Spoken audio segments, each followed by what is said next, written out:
বাংলা জুড়ে পুজোর আমেজ। এই মুহূর্তে মণ্ডপে মণ্ডপে শেষ মুহূর্তের প্রস্তুতি চলছে। আজ মহাপঞ্চমী, আর এই মুহূর্তে আমরা নজর রেখেছি বোলপুরের জামবনি সর্বজনীনের পুজো মণ্ডপে। আকাশে বাতাসে আগমনের বার্তা, বাংলা জুড়ে পুজোর আমেজ। মণ্ডপে মণ্ডপে শেষ মুহূর্তের প্রস্তুতি। রাজ্য থেকে জেলা সব জায়গাতে কিন্তু সেজে উঠেছে দুর্গা ঠাকুর।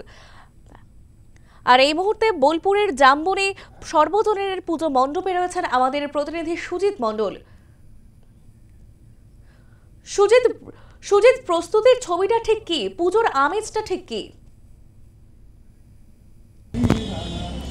দুর্গা পূজা পর্বে আমরা এখন দাঁড়িয়ে রয়েছি বোলপুরের জামবনি সর্বজনীন, যেখানে প্রতি বছর তারা কিছুটা অভিনবত্ব করে তাদের মণ্ডপে এবং প্রতিমায়।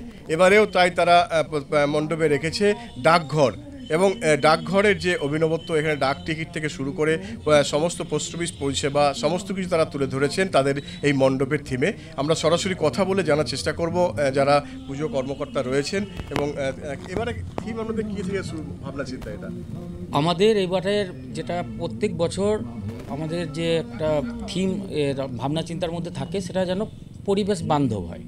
অর্থাৎ আমরা চেষ্টা করি যে পরিবেশকে পরিচ্ছন্ন রাখতে, এবং যে সমস্তগুলো পরিবেশ ক্ষতিকারক দ্রব্য যেগুলো, সেই সমস্ত জিনিস যাতে করে প্যান্ডেলের কাজে ব্যবহৃত না হয়, সেই জিনিসটাকে লক্ষ্য রেখে এগিয়ে আসা হয়।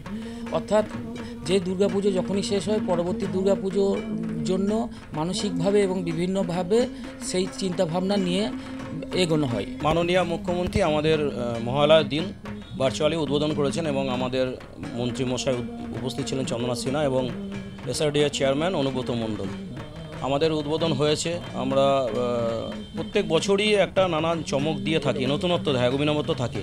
আপনারাও দেখছেন, এবারেও তাই আছে। আমরা সবথেকে বড় জিনিস যেটা করেছি, আমাদের এখানে দেখতে পাবেন ডাক টিকিট, যেগুলো প্রচুর ডাক টিকিট আছে, যেগুলো বাঙালি আমাদের যে মনীষীরা আছেন তাদের ডাক টিকিট আমরা কালেকশন করেছি। রবীন্দ্রনাথ ঠাকুর, আমাদের রবীন্দ্র স্মৃতি বিজড়িত শহর, রবীন্দ্রনাথ ঠাকুরের বিভিন্ন দেশের ডাক টিকিট আমরা এই আমাদের এখানে এক্সিবিশনের মতো করে আমরা দেখাচ্ছি। মানুষকে বোঝাতে চাইছি যেন পুরনোকে যেন হারিয়ে না যায়, পুরনোকে ধরে রাখতে হবে, পুরনোকে ধরে রেখে এগোতে হবে, পুরনোকে ভোলা যাবে না। এই ভাবনা থেকেই আমাদের থিম। এবার এই পুরনো শিকড়কে ধরে রেখে যেভাবে এগিয়ে চলা যায়, সেই ভাবনা চিন্তা নিয়ে এই জামবনি সর্বজনীনের দুর্গোৎসব। আমরা একটু ঠাকুরের দিকে যাওয়ার চেষ্টা করব। সেখানে তাদের প্রতিমাতেও সাবেকি প্রতিমা প্রতি বছর তাদের এক নতুনত্ব নিয়ে আসে, প্যান্ডেলের মধ্যে বিশেষ করে থাকে। প্রচুর মানুষজনের জমায়েত যেমন হয়, সেই সঙ্গে বিভিন্ন ধরনের তারা ট্রফি বা পুরস্কার তারা পান, কারণ তাদের যে অভিনবত্ব, সেই অভিনবত্ব দেখতেই মানুষজনের ভিড় মূলত দেখা যায়, যার ফলে একাধিক পুরস্কারে তারা সুসজ্জিত থাকেন প্রতি বছরই এই জামবনি সর্বজনীন। এবং জামবনি সর্বজনীন থেকে সরাসরি আমরা একেবারে ধন্যবাদ সুজিত।